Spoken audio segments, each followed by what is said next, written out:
सारी दुनिया को सर कहना उचित नहीं है, सारी दुनिया को जी कहना उचित नहीं है, सारी दुनिया को भाई साहब कहना उचित नहीं है। डिफरेंट डिफरेंट पद है, डिफरेंट डिफरेंट रिलेशन है। आपका उनसे क्या संबंध है उसे डिफाइन करो, उसको क्लियर करो, फिर संबोधन करो। एक संबोधन में दूसरा संबोधन घुसेड़ने से गड़बड़ हो जाती है। और ये सबसे ज्यादा पता है, पशु चिकित्सालय में कभी गए हो?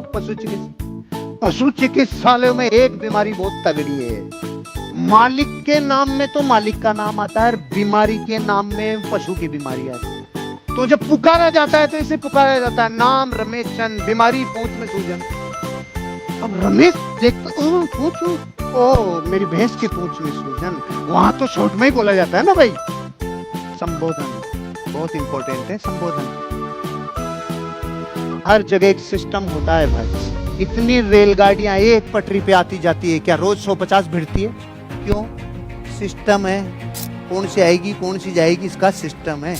इतने हवाई जहाज डेली आते जाते हैं, क्या रोज 50 भिड़ते हैं? सिस्टम। घड़ी यहां बांधते हैं, यहां नहीं बांधते, क्यों? सिस्टम। कोट ऊपर पहनते हैं, पेंट नीचे पहनते हैं, वो अपोजिट नहीं करते, क्यों? सिस्टम। एक बायोलॉजिकल बच्चे को पैदा होने में 9 महीने लगते हैं, 18 नहीं लगते, क्यों? सिस्टम। प्रकृति में जहां भी ग्रोथ है वहां एक सिस्टम है, वहां एक तंत्र है। आपको अपनी ऑर्गेनाइजेशन, अपनी इंडस्ट्री और आपकी ग्रोथ के लिए जो सिस्टम है उसे समझना होगा और वहां एफर्ट डालने होंगे जहां सिस्टम में प्लग इन हो जाए। एक बंदूक की गोली यूं फेंक के मारे, भाई साहब आप पे नहीं है, एग्जाम्पल है, ऐसे फेंक के मारे कोई रिजल्ट आएगा? और ये बंदूक में डाल के मारे अब कुछ बचेगा? फर्क क्या है? सिस्टम में डलते ही चीजें भयंकर रूप से ताकतवान बन जाती है। 3 बाल्टियां पानी की रखी हुई है मेरे लेफ्ट राइट में और बीच में, लेफ्ट राइट और बीच में। ध्यान से सुनना, ध्यान से समझना। इस बाल्टी में बिल्कुल ठंडा पानी है, इस बाल्टी में बिल्कुल गर्म पानी है। बिल्कुल ठंडा, बिल्कुल गर्म, और ये नॉर्मल। आप में से मैं एक एक व्यक्ति को बुलाता और उसको बोलता पहले इन दोनों में हाथ दे, हाथ दिए रख, अब इन दोनों को निकाल के ये दोनों हाथ इसमें दे। ये एक ही पानी, ये एक ही पानी, इस हाथ को ये गर्म लगेगा और इस हाथ को ये पानी ठंडा लगेगा। अब मैं आपसे कहता हूं, पूरा विश्व को जब ये लोग इससे बोलेंगे रे भाई पानी, अरे कि यार ठंडा भी है गर्म भी है, तेरा दिमाग खराब है, भेजा में तेरे घुसती नहीं है क्या? एक ही पानी गर्म और ठंडा कैसे है?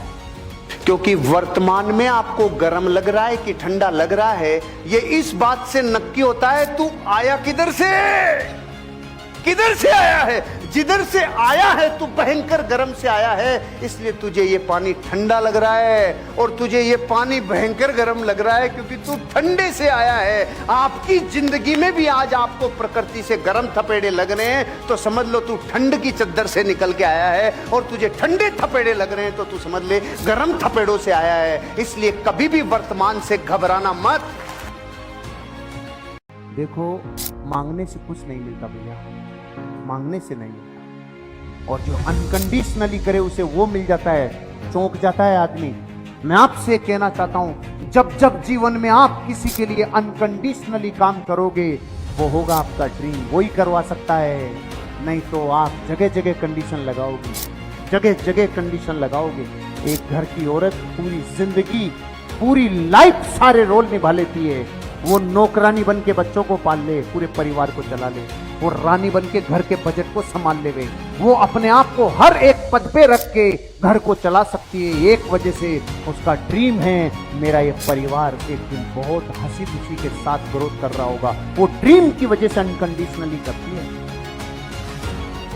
इस धरती पे एक मनुष्य ही ऐसा प्राणी है जिसको कुछ चीजें प्रकृति ने गिफ्ट के रूप में दी है। याददाश्त गिफ्ट में दी है, बुद्धि गिफ्ट में दी है, और अनुभव गिफ्ट में दिया है। ये 3 महान चीजें प्रकृति ने, अनमोल चीजें इस इंसान को दी है। और जितना 3 की वजह से खुद को लहूलुहान इस इंसान ने किया, दुनिया में दूसरे ने नहीं किया। क्या बोल गया याददाश्त को दिया है प्रकृति ने गिफ्ट हमें, तो हमने याददाश्त काम में ली। क्या क्या बुरा हो गया था, क्या क्या लूटा हुआ था, जिंदगी खराब, इस काम में लिया है तूने। तुझे महान आशीर्वाद दिया था प्रकृति ने याददाश्त रखने का, उन यादों को तू इस काम में ले रहा है। महान आशीर्वाद दिया था अनुभव का। याददाश्त मतलब है भूतकाल जो गुजर गया, अनुभव मतलब वो जो वर्तमान चल रहा है। गहरी बात बता दी, प्रकृति ने महान 3 आशीर्वाद दिए मनुष्य को, और जितना नुकसान मनुष्य ने इन 3 को किया है, इन 3 की वजह से, उतना किसी और ने नहीं किया। आप देख लो, जानवरों ने कभी सुसाइड किया? धरती पे एक भी जानवर ने कभी सुसाइड नहीं किया रे, और हर रोज हजारों इंसान सुसाइड कर रहे हैं। क्यों? उस बुद्धि, उस अनुभव और उस याददाश्त से ही अपने आप को खंजर घोंप रहे हैं। क्यों? ये तो महान बनने के रास्ते में बहुत बड़े साधन थे। ये कायनात आपको वही सोचने के लिए, आपको वही सोच पैदा कर सकती है जो आप पूरा कर सकते हो, नहीं तो वो सोच आ ही नहीं सकती जो आप पूरा नहीं कर सकते हो। बस ये पता नहीं है कि करने के लिए तैयारी कितनी करनी चाहिए। मेरी बात का मतलब समझिए। आपने कहा मैं यहां से लेकर वहां तक उड़ के चला जाऊं, ये आया ही तब है जब आप जा सकते हो, क्योंकि ये नहीं आता तो हवाई जहाज कभी नहीं बनता। मतलब महान आशीर्वाद है प्रकृति का कि इंसान जो सोच सकता है वो ही सोच सकता है जो इंसान कर सकता है। बिना होने वाली चीज ये सोच ही नहीं सकता। आज आपको पता चलेगा, अरे मतलब आज तक जो सोचा वो सब हो सकता था, लेकिन कानों के बीच में लेके घूम रहे हैं। काय में जा रही है एनर्जी?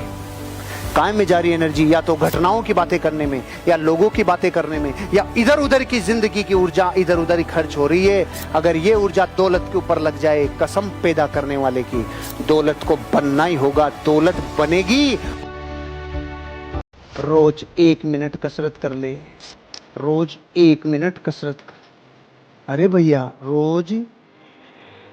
लेकिन भारत का आदमी छोटे कदम उठाने से ईगो हर्ट होती।